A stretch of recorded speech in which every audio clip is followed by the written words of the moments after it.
हमारे पास कौन कौन से चिन्ह हैं? विराम चिन्ह, अल्प विराम, ठीक है, प्रश्नवाचक, प्रश्न चिन्ह और पूर्ण विराम। सबसे पहले तो हिंदी की भाषा को समझिए। जैसे हिंदी बेटा भागों की है। जैसे मैंने आपके पास एक सेंटेंस लिखा, को मत जाने दो। मैंने क्या लिखा? रुको मत जाने दो। अब मैं इस सेंटेंस को टर्न कर देती हूँ। मैंने क्या लिखा? रुको मत जाने दो। पहले सेंटेंस में समझिए, मैंने यहाँ अल्प विराम लगाया। जहां भी अल्प विराम यानी कॉमा आप जिसको कहते हैं, जहां भी अल्प विराम हम लगा देते हैं उसका मतलब थोड़ी देर के लिए रुक जाना। तो सेंटेंस एक ही है, रुको मत जाने दो, रुको मत जाने दो। अब जहां भी आप अल्प विराम लगा देते हैं वहां थोड़ी देर के लिए आपको रुकना होता है। तो फर्स्ट सेंटेंस क्या कह रहा है? रुको मत जाने दो। यानी कोई आपने मान लीजिए किसी ने थीफ को कैच किया, ठीक है, तो वो कह रहे हैं रुको, यानी उस थीफ को रोक लीजिए, मत जाने दो, जाने मत दो। सेकंड सेंटेंस में आपका अल्प विराम कहाँ हो रहा है? रुको मत।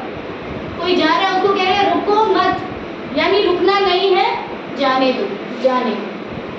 डिफरेंस समझ में आ गया दोनों में? जहां भी अल्प विराम का आ गया, look at the black board, जहां भी आपका अल्प विराम आ गया वहां पे आपको थोड़ी देर के लिए रुकना है। क्या बोल रहे हैं? रुको मत जाने दो, मतलब रुक जाओ, उसको जाने मत दो। सेकंड क्या बोल रहे हैं? रुको मत जाने दो, यानी रोकना नहीं है, जाने दो। यहाँ देखिए क्या बात है, मैंने आपसे पूछा क्या बात है, Why are you making mischiefs? ठीक है, तो क्या बात है, यानी आपने क्वेश्चन अराइज किया। तो जब भी हम क्वेश्चन अराइज करते हैं क्या हो जाता है? प्रश्न चिन्ह। समझ गए? ये आपका प्रश्न चिन्ह है। बेटा थोड़ी देर के लिए रुकिए, क्योंकि अल्प विराम लगा। बेटा गर्मी बहुत पड़ रही है। तो माँ अपने बच्चे को क्या कह रही है? बेटा, यानी अपने बच्चे को कह रही है बेटा गर्मी बहुत पड़ रही है, यानी वो कुछ कहना चाह रहे। और ये आपका है फुल स्टॉप, पूर्ण विराम, यानी इसके बाद आपका ये सेंटेंस खत्म।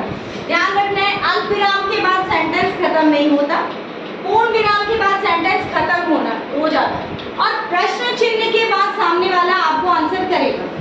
पूर्ण विराम के बाद ये जरूरी नहीं है कि आगे भी कुछ सेंटेंसेस बोले जाए, आप बोले या सामने वाला बोले, जरूरी नहीं है। लेकिन प्रश्न चिन्ह के बाद जिससे आपने क्वेश्चन अराइज किया वो आपको क्वेश्चन आंसर जरूर करेगा। डिफरेंस समझ में आ गया आपको? अल्प विराम थोड़ी देर के लिए रुकना है, प्रश्न चिन्ह आपने क्वेश्चन अराइज किया, आपने या आपके सामने वाले ने आपसे अराइज किया, पूर्ण विराम यानी सेंटेंस खत्म, वाक्य खत्म। ठीक है, ये